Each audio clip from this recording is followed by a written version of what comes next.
Patuloy na makakaapekto ang amihan at easterlies sa malaking bahagi ng bansa. Ayon sa Pag-asa, inaasahan ng maulap na kalangitan na may kalat-kalat na pag-ulan at thunderstorms sa Bicol Region, Caraga, Davao Region at mga lalawigan ng Northern Samar, Eastern Samar at Southern Leyte dahil sa umiiral na easterlies. Maaaring maging katamtaman hanggang malakas ang ulan na posibleng magdulot ng pagbaha at pagguho ng lupa, lalo na sa mababang lugar at kabundukan.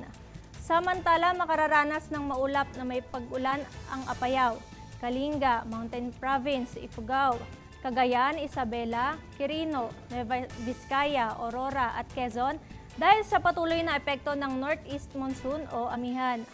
Pinapayuhan ng mga residente na manatiling alerto sa posibleng pagbaha at pagguho ng lupa. Sa Batanes at natitirang bahagi ng Cordillera Administrative Region, inaasahan ng maulap na kalangitan na may bahagyang ulan at dulot din ng amihan. Ang Mimaropa, natitirang bahagi ng Visayas at Mindanao ay magkakaroon ng bahagyang maulap hanggang maulap na panahon na may isolated na pag-ulan o thunderstorms dahil sa easterlies. Sa Metro Manila at natitirang bahagi ng Luzon, inaasahan ng bahagyang maulap hanggang